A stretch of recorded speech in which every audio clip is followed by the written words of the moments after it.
अस्सलामुअलैकुम, मैं सूफिया मलिक और आप देख रहे हैं PKN न्यूज़। सबसे पहले वज़ीर आला पंजाब चौधरी परवेज़ इलाही को एक बार फिर गिरफ्तार कर लिया गया। इमरान खान के बाद चौधरी परवेज़ इलाही को भी अटक जेल मुंतकिल कर दिया गया। सरदार ताहिर महमूद की रिपोर्ट।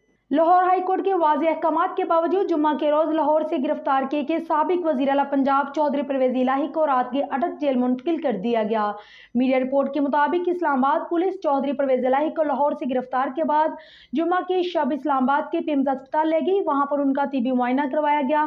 तिबी मुआयने के बाद इस्लामाबाद पुलिस ने चौधरी परवेज़ इलाही को अटक जेल मुंतकिल कर दिया, जहाँ साबिक वज़ीर आज़म इमरान खान भी मौजूद हैं। वाज़ेह है कि जुम्मा के रोज़ लाहौर हाई कोर्ट में साबिक वज़ीर आला पंजाब चौधरी परवेज़ इलाही की नैब गिरफ्तारी के खिलाफ दरख्वास्त में समाअत हुई और अदालत की जानिब से चौधरी परवेज़ इलाही को रहा करने का फैसला सुनाते हुए हुक्म दिया गया। कोई भी इदारा, एजेंसी या अथॉरिटी परवेज़ इलाही को किसी भी केस में गिरफ्तार न करे। परवेज़ इलाही सीनियर कानूनदान सेनेटर लतीफ़ कोसा के हमरा पुलिस की सख्त सिक्योरिटी में अपने घर की जानिब जा रहे थे कि उन्हें केनार रोड पर मुबैना तौर पर सादा कपड़ों में मलबूस इस्लामाबाद के पुलिस एहलकारों ने रोक लिया।